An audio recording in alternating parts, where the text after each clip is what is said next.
People no longer look at flowers and make them gods. People no longer look at rocks and say, I'm going to make sujood to this rock. There must be something metaphysical about this beauty of this waterfall in Niagara. Wow. And we're going to talk about a balance between two extremes. The second is that we're talking about the loss of holy power in politics. It's very difficult to find any place in the world now that is ruled by someone who is ruling by divine authority. And for us here in America, definitely that's almost impossible. And the third is we see that values as universals have lost their sacred grip.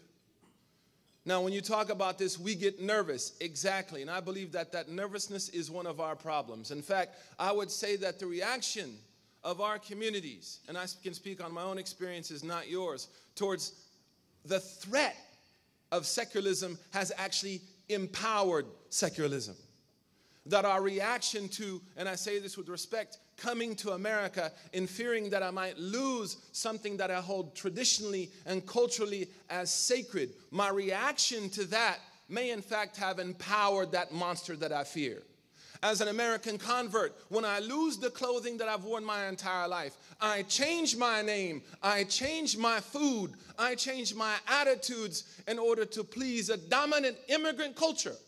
I have to ask myself, am I really of benefit to the homies, and excuse this language, in the streets? Or I have in fact empowered the very thing that I fear. And I understand that this language is a little bit wow, but it should be. I told my man Farhan, I'm going to drop it. We in D-Town.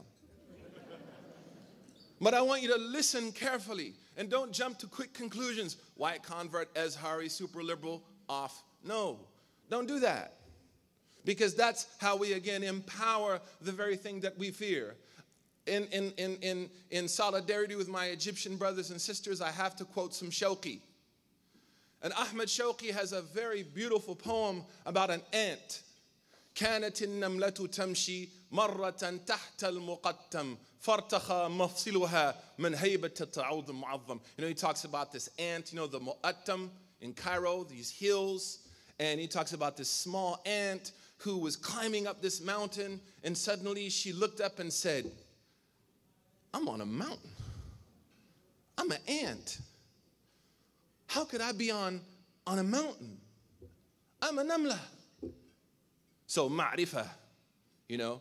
And then he starts to talk about this debate that this ant has in her mind about, I gotta climb a mountain. I'm just an ant. I can't take it on. So she decides to run, to flee.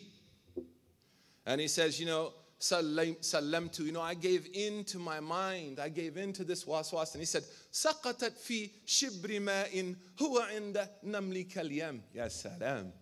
He said, you know, the ant was running and she fell into a puddle. And a puddle to an ant is an ocean. And then she began to drown. And as she drowned, she said, you know, why did I listen to my fears? If only I would have been brave enough to take them on. And then at the last line of the poem, he says, صَاحٍ لَا تَخْشَ عَظِيمًا فَالَّذِي فِي الْغَيْبِ أَعْظَمُ. He said, exactly, that, you know, what you run from physically usually is not as great as what you're running to. And when I'm talking about the engagement and our positioning within the framework of America, and that's why when I went on Face of the Nation, I didn't talk about Islam as a particular. I talked about religion as a universal. So that people could say, wow, Muslims speak to me about issues I have, even though I'm not Muslim. And we're going to talk about that as we continue, inshallah. So 3 challenges that it presents to the world historically. The disenchantment with the natural world. We no longer look at the sky and start to worship it. I mean, you have the Wiccan community, but in general, it's moved on from that. And I'm not saying that to make fun of them. I'm just saying it's a reality. I don't want to make fun of other people. وَلَا تَسُبُّوا الَّذِينَ يَدْعُونَ مِن دُونِ اللَّهِ. And Islam actually contributed to that. لَا تَسْجُدُوا لِلشَّمْسِ وَلَا لِلْقَمْرِ فَاسْجُدُوا لِلَّهِ. Islam actually brought, by engaging that unfortunate understanding that people had that, the natural world leads to some kind of, divine relationship. There's divinity in the natural world. Islam, as well as other religions, came to people and said, no, worship the creator, not the creation. As he said, إِخْرَاجُ, we came to bring عِبَادْ مِنْ عِبَادَةِ الْعِبَادِ إِلَى عِبَادَةِ اللَّهِ وَحْدَهُ. So Islam actually raised this discourse of not causing or allowing people to think that the environment was a source of ibadah. Now the challenge we have is in front of us are those who are saying that no, Muslims and other people are wrong as well. The environment has no creator. The world has no creator. Richard Dawkins talks about it. The greatest lie ever told, the greatest show on earth, the God delusion. If he was a great scholar, he would be publishing in the academy, not, at Barnes & Noble, to be honest, as a biologist. And they're taking it now to another extreme, and that is that there is absolutely no God behind any of this. And this is where we need to engage. And this is why we're called ummatan wasata. Bayna shirk wa bayna al-had. Between associating partners with God and denying the existence of God is the Muslimin. And that's our role. But if we flee from that role and we don't engage this beast, we'll be like that ant. لا تخشى عظيما فالذي في الغيب أعظم. And that's why young brothers and sisters in my community are like, Imam, I'm here to ask you about evolution. So really, where do you go to school? I studied biology in Harvard. Dude, I need to ask you about evolution, bro. And I told him, you're my sheikh in that. I didn't study that in Azhar al-Sharif. We studied Alfiyah. We didn't study that. You teach me. You lead me. And what that engagement does at that level is allow us to utilize, as Moses did with his brother Harun, utilize the talents around us and really involve a community. And you see this with CAIR. You see a woman who's a lawyer, who's articulate. She doesn't have to give up and give a speech about what Islam did for women. She embodies what Islam did for women. You have an African-American leader and a white dude from Oklahoma. We don't have to get up and talk about, well, Islam solved the race crisis. You're looking at salt and pepper.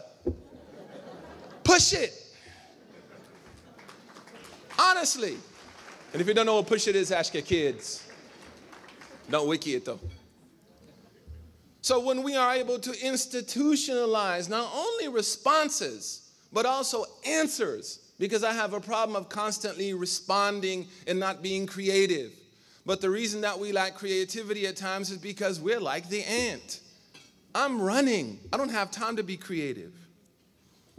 The same also applies to the system of governance that we're dealing with in this country. While not explicitly religious, it is definitely affected implicitly by the role of religion in society. Social scientists agree you cannot divorce the effect of religion on a society. It's impossible. And it's an extremely important part of who we are. And that's why we had the debate in the 90s. Is it halal to vote? Are you crazy? My grandfather died so I could vote, man. My great-great-grandfather fought in the Civil War. His great-great-grandfather fought in the Revolutionary War. And you're asking me if it's halal to vote? I lost some of my family because of that.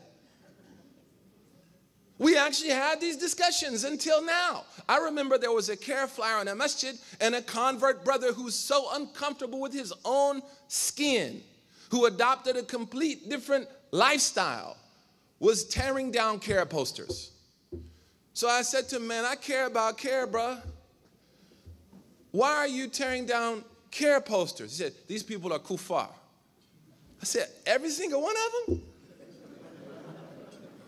Even Omar Ahmed? Bassem? And I said, can you name 3 people in CAIR? He said, I can't even name them. I said, how are you going to make takfir bil majhul la yajuz aslan? Then he said to me, Aki, they vote.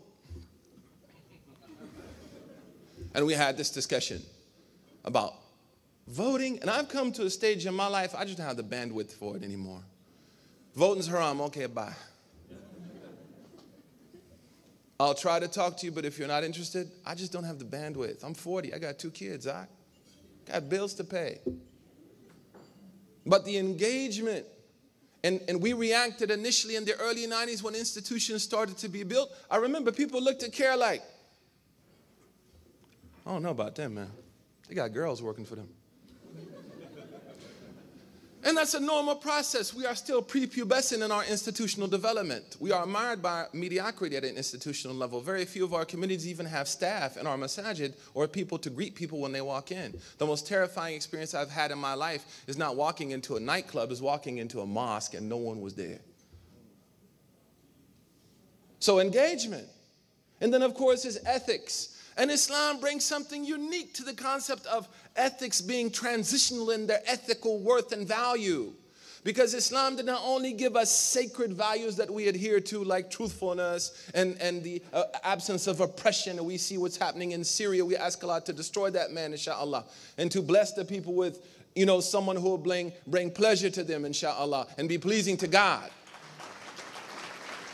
And we shouldn't be shy of that. But Islam also says, al-urfu muhkam, wa'mur bil-urfi, wa'rid an al-jahilin. Imam al-Suyuti in Kawakib al-Sati', he mentions, one of the 5 agreed upon legal maxims in Islam is that culture takes precedence. When Jibreel came to the Prophet, we believe that angels are ma'soom. Al-Qari Abu Bakr ibn Arabi in the Masadik, he talks about how we should emulate malaika when they act as human beings. And that's why Imam Malik in the Muwatta used la yamassuhu ila al-mutahharun, even though he felt that the verse did not talk about human beings but the angels, because he felt from the area of tamthil, it's commendable to emulate the angels because the angels are protected by God from any mistakes, and that's why there's no difference between the sunnah of Sayyid al-Awwaleen and the malaika. But when Jibreel, and you find this in the books of fiqh, and this is American fiqh. We have ijtihadat for our country. And we say that with respect. When I was in Egypt and I worked at Dar Iftah, the Egyptians all wanted to come and ask me questions. Why? Because I don't know anything about the nuances of Egyptian society. I thought Ahli was a rap group. Ainul katakit? Ooh. I said, brother, you want to eat ainul katakit? Eyes of chicks? I was like, no ways, no eggs, brother, eggs. Oh, babe, okay. So they all wanted to come to the white guy because he doesn't know the A'raf al-Masriyin, right? So I would say, go down the hall, man, talk to that guy down there. That's an Egyptian dude. The guy with the T, the Shai Koshari. Selhu. I asked if Shai Miza come in. Ask that guy. But then one day I was sitting in Dar Iftah translating a fatwa, and this white dude, skater guy, shows up at my door. He's like, are you the sheik? I was like, man, I'm not a sheik.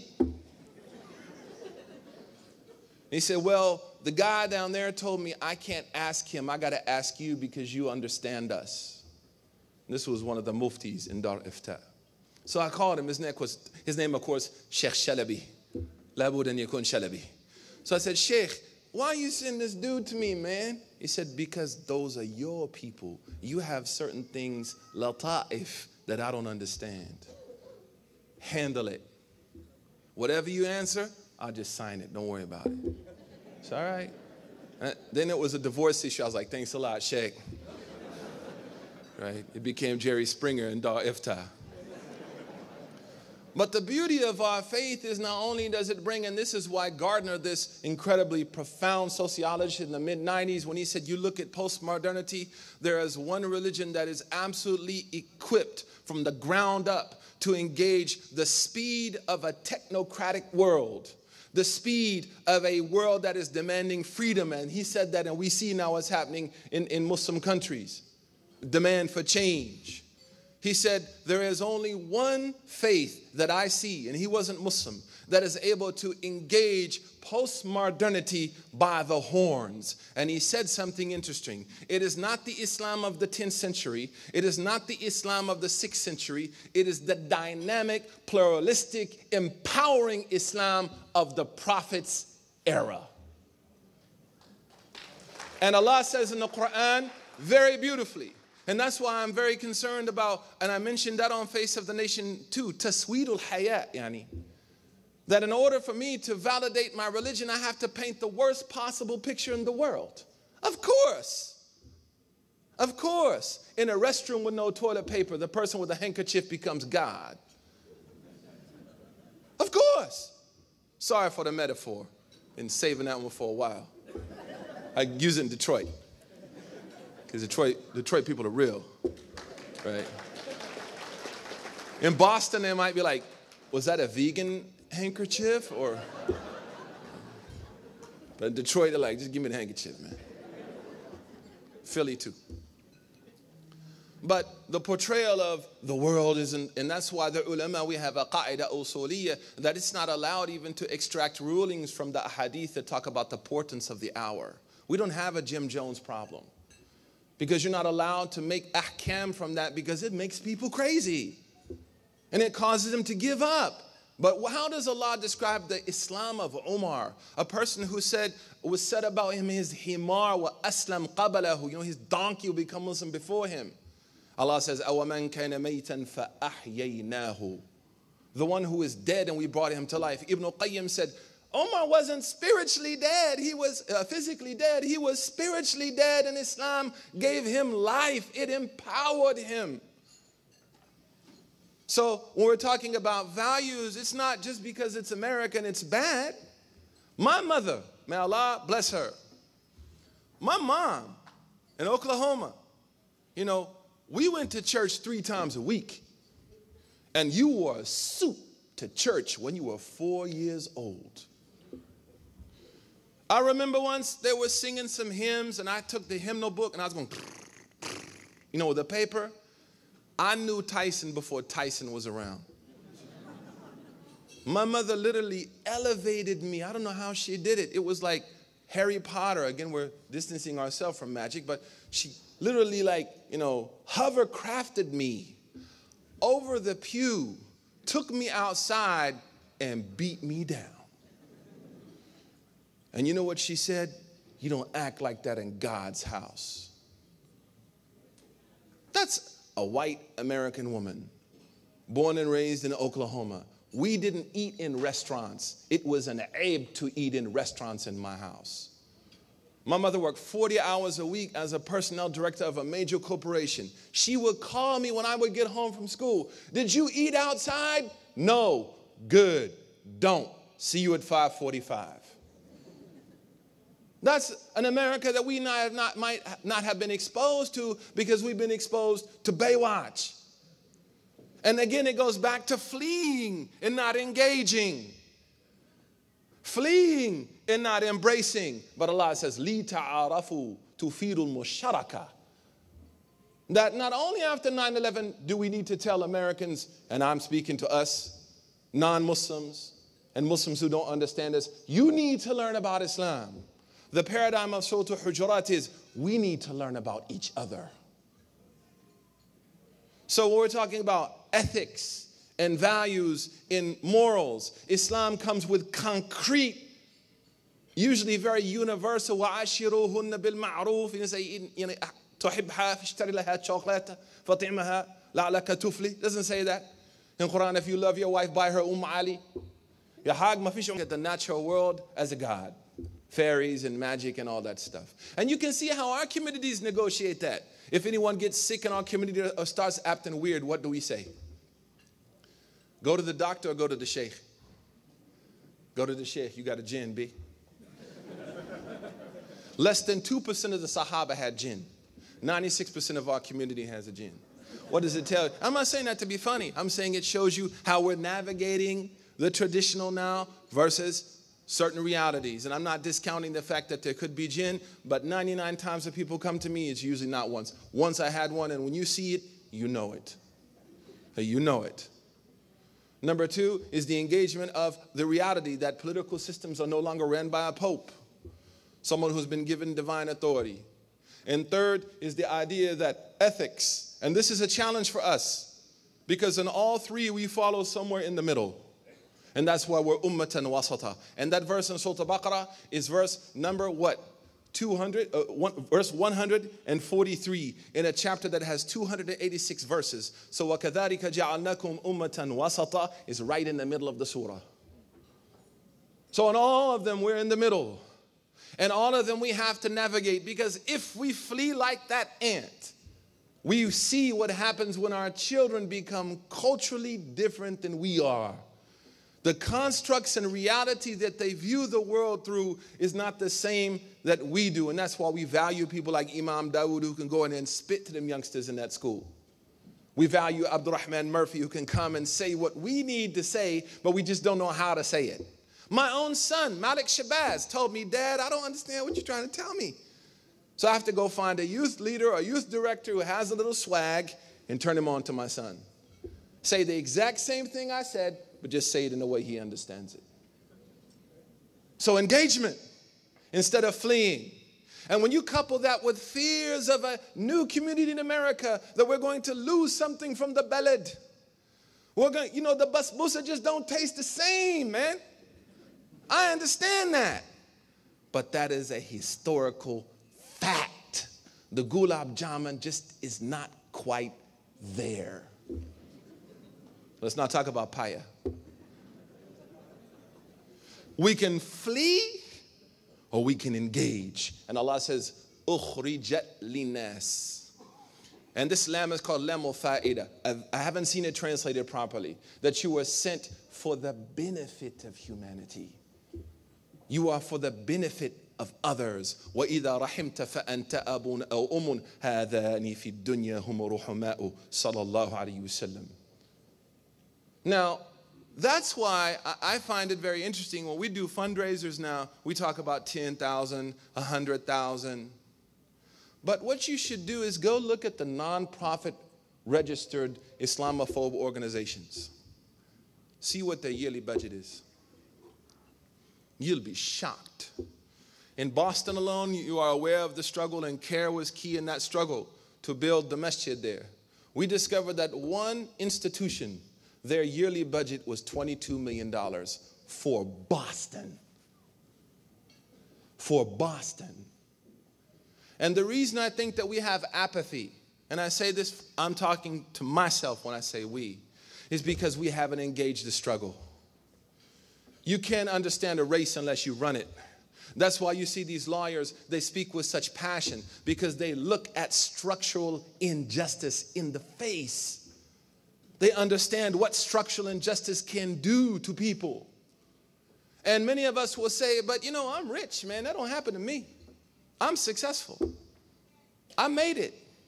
But when your kids start to try to apply for jobs in corporate America, you too will taste a subtle form of Islamophobia. I'm not far from Manhattan in Boston. Young Muslim sisters who graduated from Yale, Cornell, Columbia are now looking for jobs in Manhattan. Mad men. They're still mad.